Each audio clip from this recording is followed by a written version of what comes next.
So we'll start with generators and decorators. Right. It is another concept in Python. So in the previous session we understood, we basically talked about functions, function argument, dictionary keyword arguments and return values apart from other things, right? So this generator, generator is a special function, or you know they call it as a special class of functions, right? Now what this function or a special category or a special class of function does as part of a Python code, see, it basically returns you, or you can say this function serves as an iterator. Right, now the job of an iterator is to go through each and every element which we have in the list, tuple, set, dictionary. We will talk about list comprehension and mixed structures also. And many a times we will require a basic iterator to traverse across all the items. So this generator basically returns a this special class of a function. It serves as an iterator, right? So that instead of returning a single value, you get stream of values in a single go itself. Now let me put this again. It's a function which will work as an iterator on data structures like list, tuple, set, dictionary, and it will give you the stream of values or any number of values that are there in that list, set, tuple, dictionary, mixed structure, right? So generator is like like Java has got an iterator, other languages also has got a similar functionality. In Python, that functionality is achieved via decorator, this generator. Now it also does one more thing. We have learned range function. If I pass range with the value 25, it starts from 0 and it goes till 24. Now this is this basically this generator basically can include 25th value also. If I don't want to use range and if I want to use the last value inclusive on the data structure, I can use generator all over again. So we can create a generator for us, right? Now let's create that and see how it helps us stream, or it helps us return the stream of values, why it is called as a special class of function which serves as an iterator basically. So let's create a file with the name generators like iterators in Python. If I need to traverse over all the values. Now I am not mentioning that interpreter information or the basic comments. I'm going to start with the let's say main function itself, and in this main function I'm going to retrieve stream of values. So here for I in, now this is a function that I'm going to generator function that I'm going to write. Let's say the generator function is called as inclusive range. I can pass 25, 100, 500, any value. But for I, and instead of range, I was calling range till now in the till the previous session, but now I am calling any function. This is a custom function. Inclusive values. It's not a keyword in Python. It's a function that we are going to create. So as part of a for loop, right? We are more interested in retrieving the stream of values. So whatever value we are going to get for every value should be having a separator, space separator. Otherwise, other languages has got println function. Here end is given to segregate values, and one last empty line in the end that shows us that script has finished successfully. But this is a generator special class or function that we wanted to create. So this def via which we create function, right? Now this is a generator function that we are going to create, but here I am passing arguments. In the coming in the same session I can pass that start value, step value, and the end value. Right now this is the stop value 25. I'm going to comment one statement right now, and I will uncomment this. So I may say that I will start with 5, I will go till 25, and the step value is going to be, let's say, 3, right? But I will run this little later. I will uncomment this little later, and I will comment out the other for loop. But my point is, remember that argument list, variable length argument list, one argument can also come, more than one can also come when you use this. So the first thing that we do is we calculate the number of argument using length function. I'm going to pass this argument, right? And I'm going to write number of arguments my function has received. There is this variable that we created, right? Now if I don't, yep,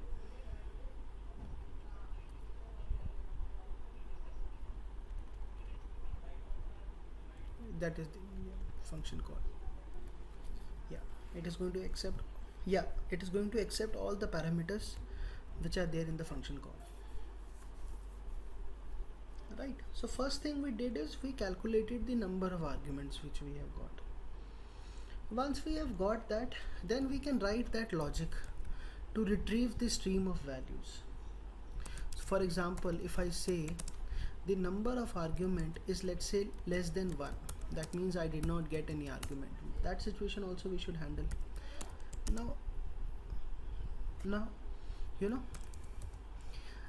if we don't get any argument, that means what will we retrieve, right? So in that case I can throw the exception. We are going to talk about exception handling in detail in Python, but right now I use this raise keyword to raise the type error. Basically this will tell me that I expected, as part of a script we expected at least one argument, so as to say, but we got basically, if I am using f string, I can simply say 0, let the this error message print for us. Similarly, if number of arguments comes out to be 1 or 2 or 3 or more than 3 also, so if 1 comes in, that we are already sending 1, that is a stop value.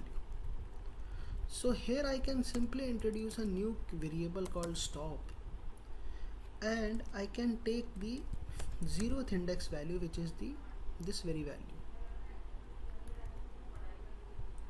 right? Thereafter, if let's say I've got two values, that means start and stop, step, what will step do? Now in Python, you can accept as many number of variable values in a variable as many you want. So here I simply said the arguments that we have got, if it is more than 1, we receive arguments like this in Python. I introduced two variables, start and stop, and I basically checked using elif if two, this will only work when 2 parameters come. I'm going to see that scenario also.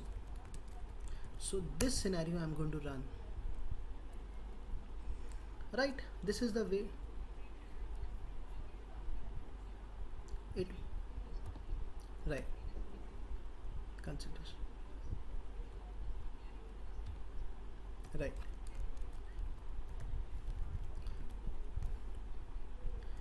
So the last is basically 3. That means start, stop and step value. So I introduce a third parameter, but here actually this number of argument is actually having the length of arguments 1 2 3 0. So here I am going to use this one. By mistake I was using that array. This should have been used.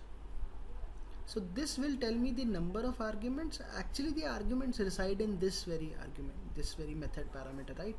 It could be of any name.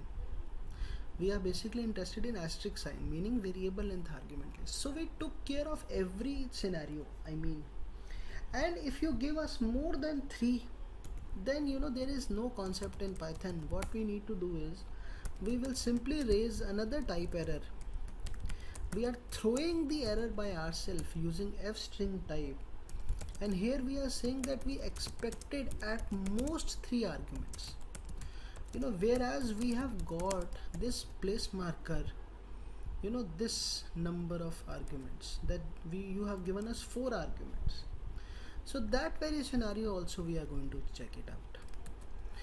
This 4th argument has no meaning. It will raise us this type error. But see, our objective from this example is to see how generators are created, and in generator you will always see this kind of a code. And creation of generator in Python is very common, because if you have a data structure and if you want to retrieve stream of values, number of values in a single go, you have this particular concept only. Now we have just managed the number of arguments, or the start, stop, step value, which we used to do it as part of range function also, but still we have not mentioned how the stream of values will be given. So I'm going to write this small piece of code which specifically defines how generator as a special class of a function that serves as the iterator, which returns a stream of value instead of a single value. So I introduce a new variable and I said we will come to this particular level only if at least one argument is there. So 1 means stop value will be there, right? But by default I should have something in start value also. So I said I am starting with 0 if I don't get start. If I run this one, then start will become 5, but at least one default value should be there with the start variable. So I said I is equal to 0, and while loop I will go till stop. This is very simple, right? Now I am going to talk about one more keyword in Python, which is called as yield. See, this very keyword in all languages, it serves the same purpose. Now let me finish the 2-line code and then I will tell you what yield is doing. So this part is very simple, that I is equal to 0 and I will go till the stop value. Now I am going to write this line, yield I, and updation is I plus is equal to this step value. Now I'll explain you these 2 lines. But if you have given us only one parameter, then step value should be having a default, step variable should be having a default value. I said step is 1. If 0 comes up and stop is, let's say, 25, then step value default is 1. So 0 1 2 3 4 till 25.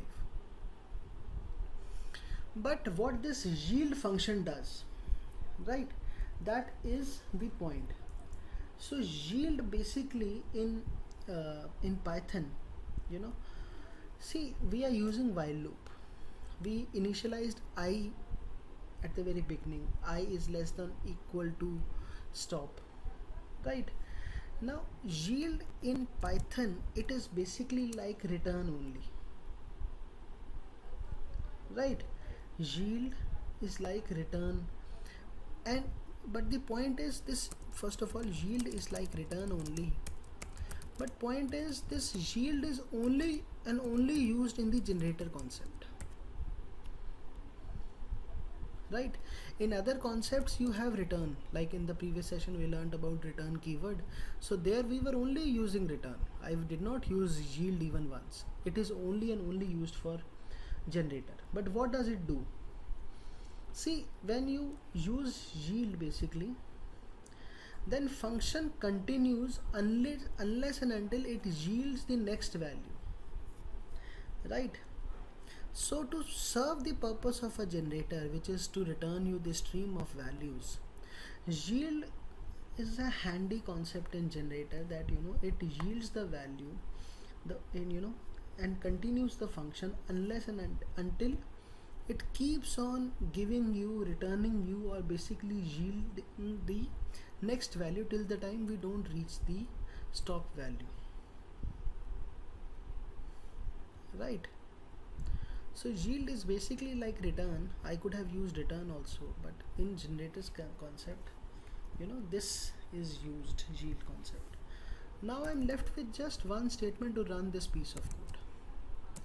So here I said this same dunder statement to run this script mentioned as part of a file called generators like iterators. Now to run this, I've got a py command and I have this file. So what am I expecting as an output?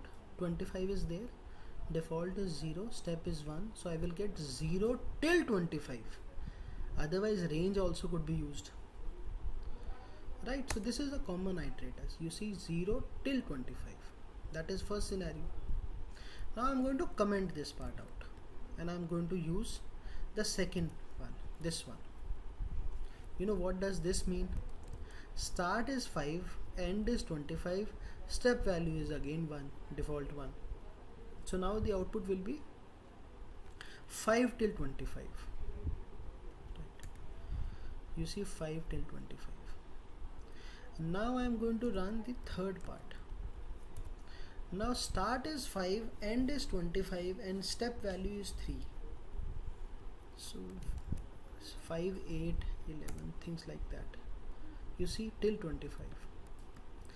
And the moment I pass fourth value, or if I would not have passed even a single value, then it will give us me an error saying, this type error, that expected at most 3 arguments got 0. 4 this time, right? When I save this and when I run this, you see expected at most 3 got 4 basically, right?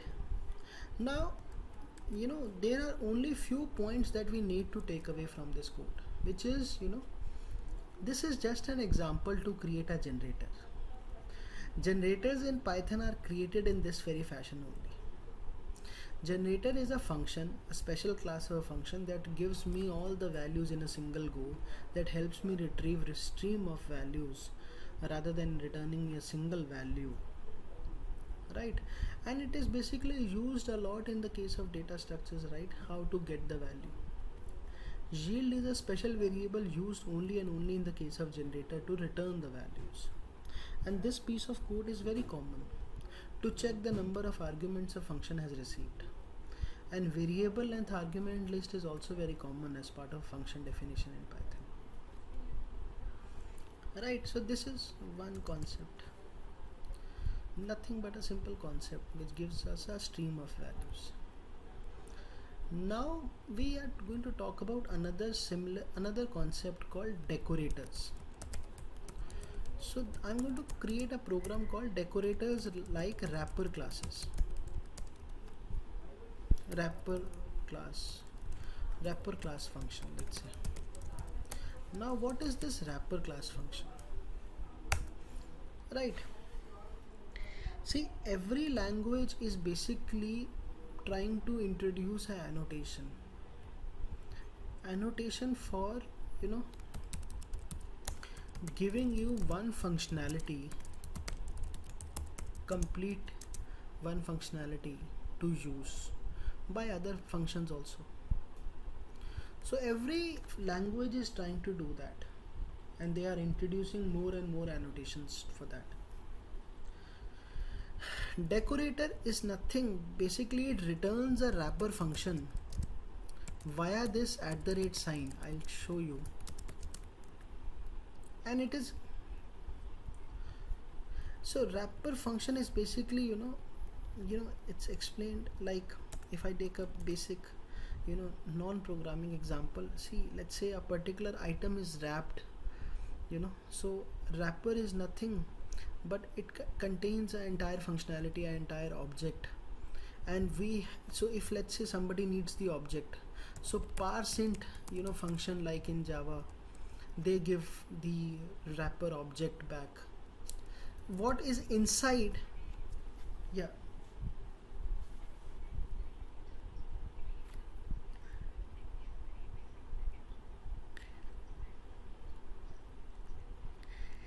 Yeah, so let me give you a small example first, and then let's talk about decorators. So if let's take a small example, right? So let's say I have got a function, basic function f1. Now this f1 function, what it does, it prints that this is a f1 function, right? Now to call this function, what will I do? I will simply do this, and the function will get called and the script will run. So py name of a file is decorators like wrapper class function. So when I run this, it simply says this is a f1 function, right? Nothing much right now. Now see, when I take the definition of this f1 into this variable x, right? I took the entire definition of f1 in this variable x. So now when I run x, it should give us the same output. When I save the file, when I run this, it gives me the same output, right? Either I call a simple function like this, or I can give the definition of a function without round brackets to a variable and call the variable. That is also the same thing.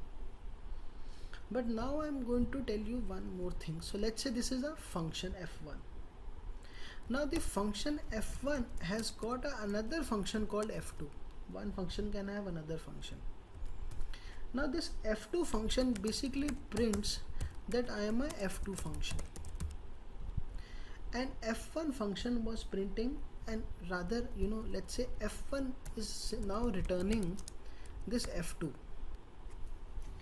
Now if I do this, x is equal to f1, and if I run x function, see, f2 resides inside f1.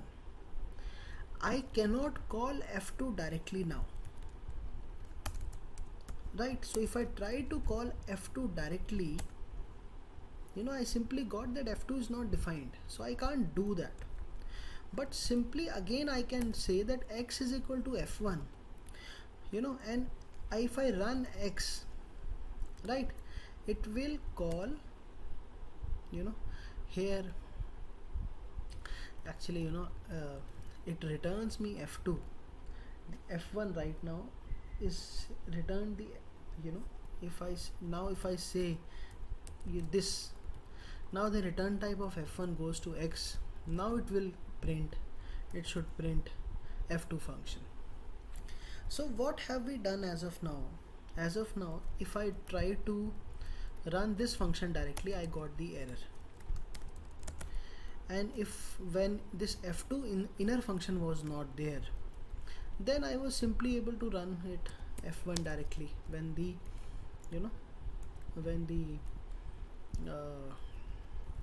when f2 was not there.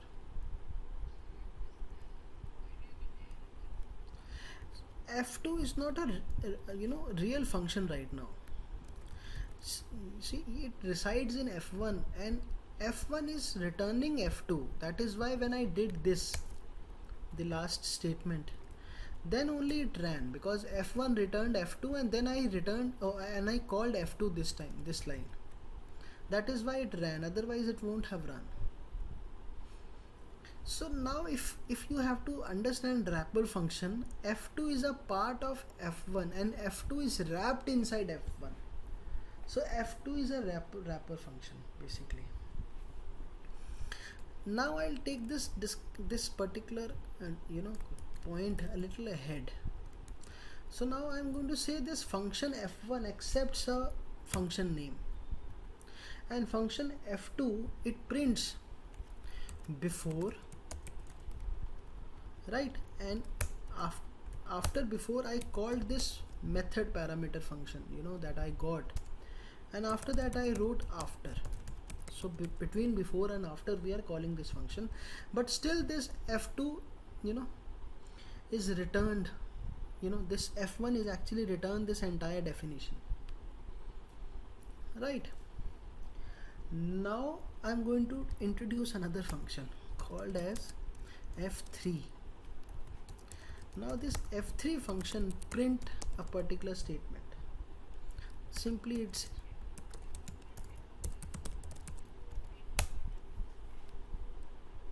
this method parameter, let's say a, this method parameter whatever will come, f2 will execute, right. So now I'm going to delete this part. So now again f1 accepts a parameter, f2 prints before after, but before after they call the same thing which comes to f1, and f1 is still returning f2, but now I have a new function f3.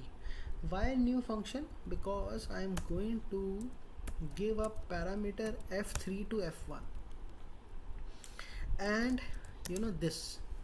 So I am calling f1 with f3 and f1 will return me the f2 function, right. So if I print x, right, let me first do three statements. Let me clear the console first. See, before, after, and it executed the f3 function. So f2 was returned from this statement and f2 ran with f3, right. So this was pretty simple, f1 was returning us a wrapper function, it accepts a parameter, we gave that parameter and it executed, since it is a function, it executed the function for us.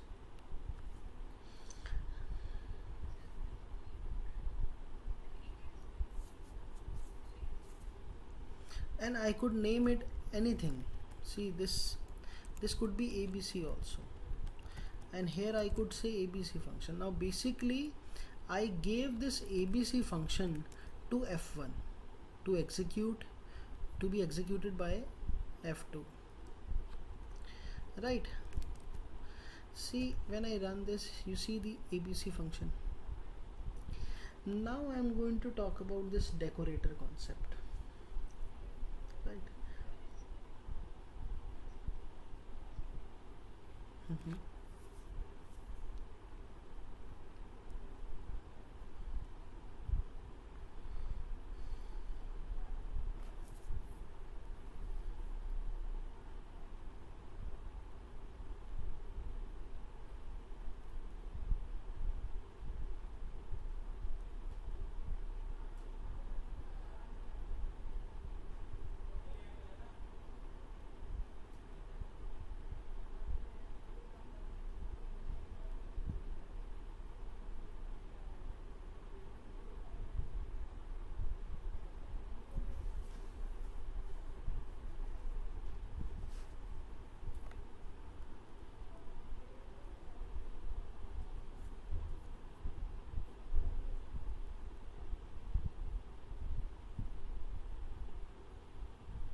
Right. All right. So now you see, I was specially writing this statement that ABC should be given as a method parameter to F1, and then F2 is returned and F2 executed by this very line. See, I'm going to delete this line now, and I want this, if I run ABC function, it should be see, when I write one line which is this @F1, this is a decorator. Now what I have done is, here ABC knows I am a method parameter for F1, and now when I run ABC directly, it will do this programming for us. When I run this right now, so this is, you see we got the same output, and this very part is called as a decorator, right? So basically this function, any function which is followed directly by this decorator, that function basically accepts that that below function as an argument. So decorator assigns and wrap this function and take to its definition, right? So this is wrapper function basically. Now if you have to understand it via the definition, again, this is also a special class of a function or a special type of a function, but it returns a wrapper function, right? So only in such scenarios, this piece of function will be delivered for the execution. Now I'm going to take one example, and we are going to load, let's say, time library. So when we need to calculate time, other languages has got calendar API, to calculate time. Python has got a simple and date library, date API is also there, but Python has got this time library which comes with the Python, the installer interpreter itself. Now I'm going to tell you how much time. Let's say I have a big number with me. Let's say I have 0 to 1000 or 1000 or 10,000, let's say this, and I want 0 plus 1 plus 2 plus 3 till 10,000. So I would like to calculate 0 to 10,000. That is actually called as a big sum functionality, and I want to see how much time this big sum functionality takes. So I created a new function called how much time, how much times has elapsed. So this function name is elapsed time. But what this elapsed function is going to do, it is going to process that 0 to 10,000, and it will tell me that this amount of time has been taken. So here I said there is a wrapper function within the elapsed time function. So wrapper function takes this, how to calculate time. Other languages has got calendar.getInstance.get time in millisecond. Here we have got this time dot, this time dot time is used to calculate the current system time, right? So this way we calculated that. Now this function has got a function to execute, and by this you can get to know that decorator must be getting used.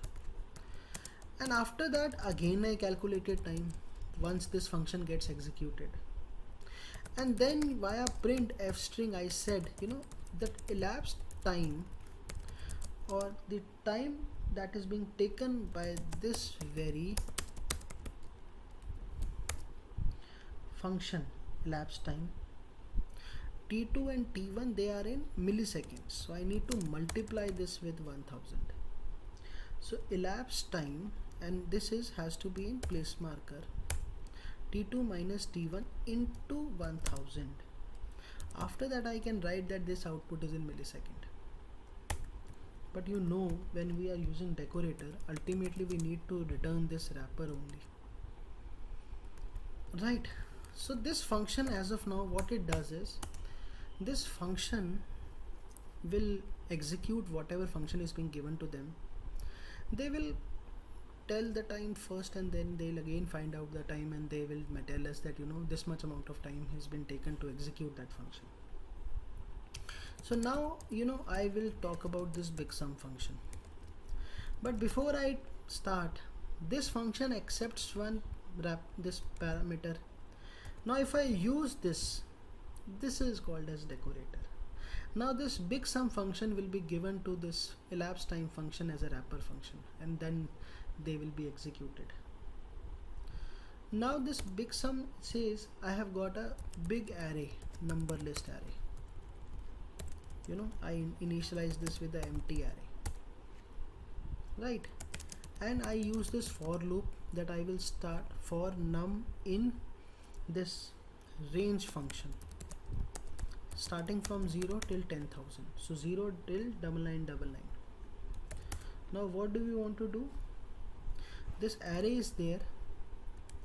Array has got a append function, right?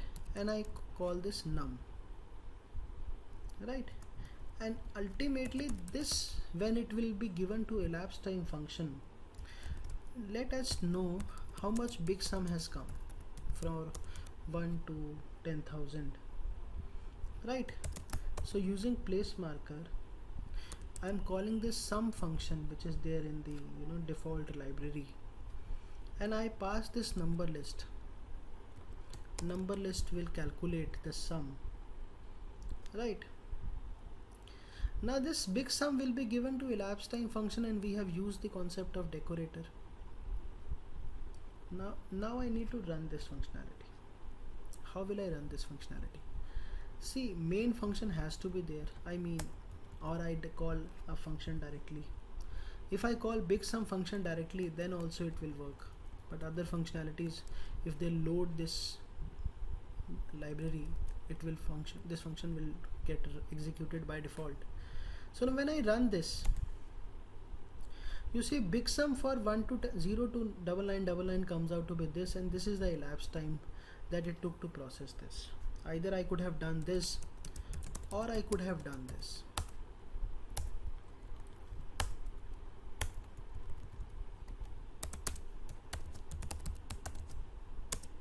Oh sorry, dunder double underscore name, and this double unders this.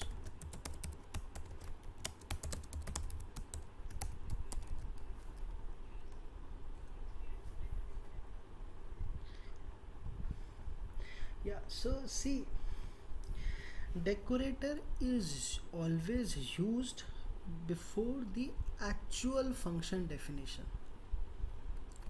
So this is the actual function which I ran also, right? So this decorator, yeah, big sum is, it is a wrap. See, it is a wrapper for the elapsed time function.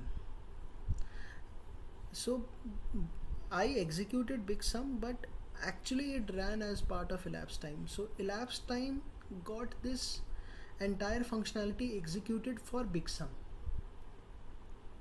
right? We added the whole lot of numbers and we printed this sum. This got completed only because of this decorator, because it is actually wrapped in the elapsed time wrapper function. Elapsed time wrapper function has executed big sum functionality. That is how we should be saying it, right? So this is a syntax. Decorator is nothing but a syntax. It takes the function which is defined directly after this.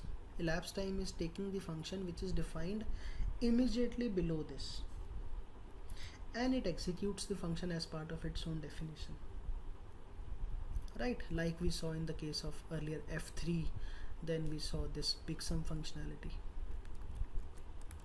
right? All right. So this is a decorator and generator and decorator. They are a special class of function, special type of a function. Generator basically helps you retrieve stream of values in a single go, which is a very helpful functionality, very common functionality. And this decorator is also a very common functionality. Other languages have introduced number of annotations. In Python it is being done via this concept called decorator. In other languages also this concept of decorator is coming up, right? So now if I have to again say it, this it this is how functions can be executed, right? Now after this we are going to talk about this data structures, basically list, tuple, dictionary, set, list, comprehension, and mixed structures.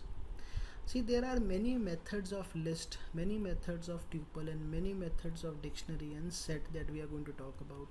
We are also going to talk about this new data structure called list comprehension, and there is this mixed type that I can include everything in one single category and how I can use it.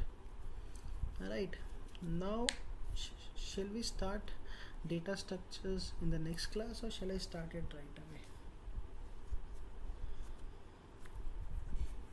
At least an hour to complete. At least an hour. Alright, then let's connect tomorrow and we'll start with data structures. Right.